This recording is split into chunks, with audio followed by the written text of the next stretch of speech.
Hey, it's Krystallee here. So this video is for you if you've gone through a divorce, you're considering a divorce, or you're in the midst of a divorce. And this life buoy will save you from drowning. And what I notice a lot of people are being proactive with how they're feeling. For the most part, they're going to therapy, they're writing in their journals, they're doing meditations, they are leaning more into their spirituality, they are going out there and being social, and they're doing all these things that are filling up their time and thinking that it's going to help them break free of what they're feeling. But in the end of the day, when you're alone and all by yourself, you're still feeling that deep pain. You're still feeling the anger. You're still feeling these negative emotions that keep reminding you of the pain that you're going through in the divorce or in the relationship, in the troubled relationship. And so the reason why these things aren't really working that well is because they take quite some time to even kick in, if they do at all. Classical therapy is wonderful, and I think it's great that you're going because it's very helpful.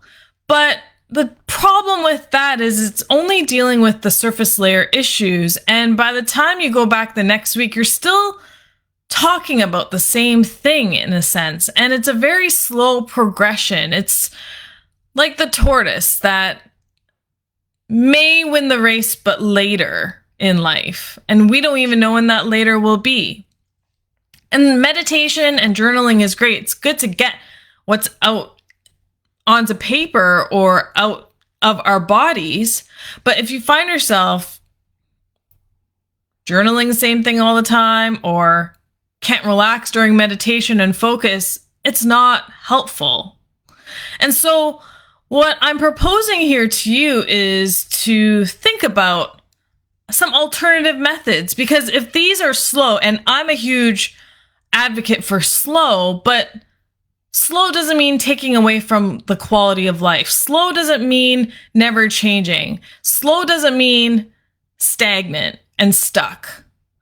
So if you feel stagnant and you feel stuck, you feel like this is taking a really long time, I mean, no one has time to wait for that. You don't want to stay like this for much longer. There's no point. You're missing out on life. You only have this one life to live, and you're missing out on it because you're stuck in this perpetual state of feeling these ways.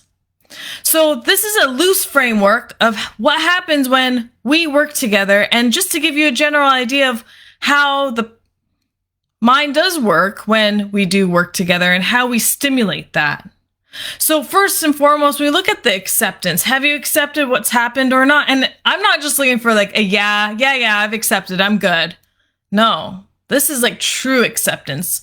No denial whatsoever. That acceptance is even a feeling inside. You can feel that you've accepted it. It's a deep feeling, and that resonates deep within. For me, my acceptance is in my solar plex. When I know I've accepted something, it's in my solar plexus. So that's what we're looking for. And we also then look at the emotions that you're harnessing, the anger, which is the top level typical emotion that you have because you never thought your life was going to end up this way. Your whole future is changed and up in smoke, and your whole life has been shifted and altered in its totality.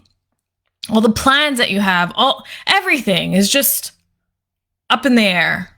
So we look at the emotions and we help you find a way out of the emotion because you've been stuck in them and you want to find a way out, which is why we're talking in this deep state. And when we find that way out, that's when you're allowing yourself to release and let go and accept. And that's where depression, rather than medicating it, it's actually a form of acceptance. And so that's why when I see depression as an emotion that's coming up, I know that you know somewhere deep inside of you that you're ready to accept it, but you're feeling really sad about it. But I don't want you to stay in the sadness. It's not about staying in the sadness. It's working through the sadness. So we get to the point of acceptance. So we get to the point of now not being stuck in the river, not holding on to that tree and hoping somebody will save us. And lastly, what happens is we look at everything from a framework and look how it's advantageous to us now in the present moment, how it can shift and change our life, what we can learn from these things.